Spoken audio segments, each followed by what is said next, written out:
Pinning down alcohol's role in American society can be difficult. It intertwines with our culture in multifaceted ways, from being a social fixture to marking moments of celebration. And relationships with alcohol are different for everyone.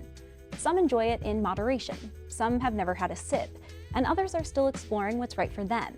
But for many in our community, their story and their relationship with alcohol is more complex. A 2019 study by the National Institute on Alcohol Abuse and Alcoholism found just over 14 million adults in the US struggled with alcohol addiction. Cue the COVID-19 pandemic, and by 2021, that number rose to more than 28 million. And it doesn't just impact adults. Despite America's drinking age being 21, the Institute reported 894,000 teens battling alcohol use disorder that same year. Now, these are big, staggering numbers of people who are on a daily fight. And while there are programs for rehabilitation, data shows only around 10% of people will receive treatment. And that can be for a multitude of reasons, like stigma, financial roadblocks, lack of support. Here in West Michigan, one group has been working for decades to break down these barriers. Take a look. Being hailed Beer City, USA, Grand Rapids is bustling with great bars and entertainment. But inside its downtown, among the glow of open signs on breweries and bottle shops, you'll find a pocket on Division Avenue, where another light is taking form. So we're a Christian-based nonprofit in West Michigan that helps men and now women break the chains of addiction. Founded in 1929, Guiding Light has for decades worked alongside community members, historically men battling addiction. The group calls their work Recovery Reimagined. I kind of think of us as more like a little gritty. You know, you've walked around, it's a little different than your normal setup of a recovery program, but we have very high expectations. While a common length of stay for rehab programs is 30 days, Guiding Light's men's program is 4 to 6 months long and completely free of charge. In that time, participants will focus on work within themselves, job readiness, and ultimately graduate to a housing program where they'll rebuild a life through recovery. So it takes time. There's some data or physical evidence of the brain taking 90 days to normalize. And we really want the men and women to really think about, how do I kind of make sure this doesn't happen again?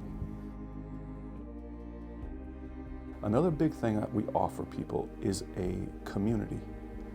And most people aren't all that excited sometimes about being associated with a community of addicts or people in recovery. But over time, I think they start to see that no matter what their background is, no matter what their race is, no matter what some of their beliefs are, that they are kind of here, and there's a lot more similarities than differences. And so if you can create a culture of change, of accountability, you're offering a gift. But to do that, as staff and people that work here, we kind of need to be the example. For Executive Director Brian Elvey, being that example is part of his own story with Guiding Light, having first passed through its doors as a participant. Wow, this is a big one for me. So I went through the program here at Guiding Light about 11 years ago. Grew up on the east side of Grand Rapids with a middle-class family. Went to college, happened to be teaching in Grand Rapids, and I would say that my addiction kept kind of heightening. I really had no other option. Never even had heard of Guiding Light, and I was scared. I didn't really know if I'd ever be of use to anybody. I just felt that poorly about who I was, a lot of shame, and over time it started to kind of shift. So now I find myself in this role, and I sometimes wake up and I'm like, how did this happen? So it's kind of surreal. Elvey's story sits alongside others, hanging on the walls. At first glance, these photos show a journey of active recovery, but each face carries a unique narrative. And for some, time stands frozen. There's definitely probably 8 of those pictures that are deceased. And some of those deaths are due to use. And so depending on who I'm looking at, I can have a very mixed feeling kind of happening inside me. But for the many that graduate the program, their success is bolted into memory, as those celebrating a year of sobriety make their mark. Out of the blue, I just start crying because my name's on that wall too. And I've done some pretty cool things in my life that I thought in the moment, like, this is it, this is so awesome. But having my name on that wall has become kind of the thing for me. Like, I have the most pride on that name being on that wall because I didn't think it was possible.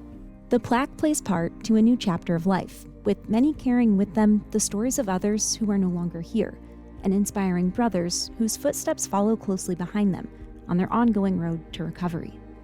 So it's a moment of celebration, but the big caveat is it's just the beginning.